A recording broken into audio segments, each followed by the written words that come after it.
Once again.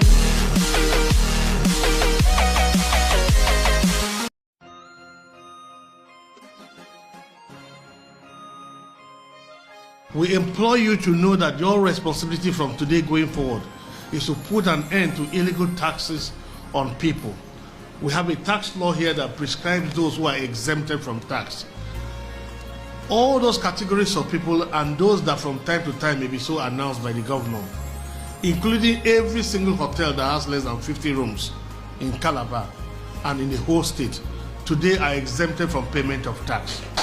We have exempted all Okada drivers, taxi drivers, airport taxi drivers. We have exempted small salon owners, small catering and restaurant points, mama put, eatery points. All those small basic survival people selling of produce, struggling to make a living, they have been exempted today from paying tax. We have exempted them because it is better for me as a governor that I rather tax my brain than to tax my people. And Great Cross Riverians, you have the right for anybody who comes before you to demand tax. You have the right to say, stop, the governor have said we should not pay tax. Why will a small person carry banana from his farm to go and sell, and produce people are there taxing him for produce? Why would somebody carry groundnut to go to market and somebody is putting a checkpoint on the road and collecting money from the groundnut seller? This is not Ben Ayade, this is not my nature. I am not wired for this insensitivity to a weaker person. I have abolished produce tax.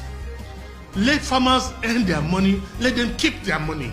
Because you didn't give them fertilizer, you did not irrigate the soil, you did not prepare the soil for them, you did not do the land clearing for them. Why do you want to tax them? Why do you put pressure on that your small brother or sister whose situation is much worse? Why will we expect that people who don't have scholarship for their children, who don't have good schools, they struggle to pay, struggle with the uniforms, struggle to have security in their small businesses, struggle to get water with their borehole, struggle with generator, and government is providing almost nothing to come back to such people and tax them? I think this is the greatest injustice. I never knew that 5 years into office as governor, I would still find somebody who could live in a thatch house in Cross River. I almost cried because I knew how prepared I was, but it didn't end the way I had dreamt for the state. And I just think that somewhere God will just help me, because I really wish I could really help. I really wish I could help. It's very painful, truly. I can't put 5 years and I've not been able to do the change I wished. I know of some small people whose businesses are closed because even after signing into law that they should stop collecting tax, I still find people giving political appointment for a completely different thing. And you see them go back to these same people and dragging them and seizing and closing their shops and taxing. If we have to pay tax, let me contact the anti-tax agency. They will give us a tax code whether we fall under the category of those to pay tax or not. So your vehicles, your public life, your telephone numbers will be in the public domain, because everybody must call you to clear whether they have to pay tax or not to pay tax. And so I pick only men of God and women of God to serve here.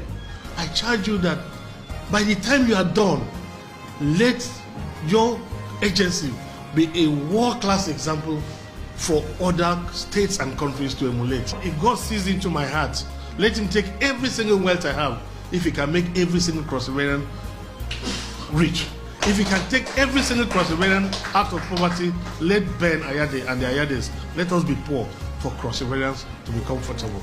Let me see Calabar thrive again. This is part of my post-COVID-19 response.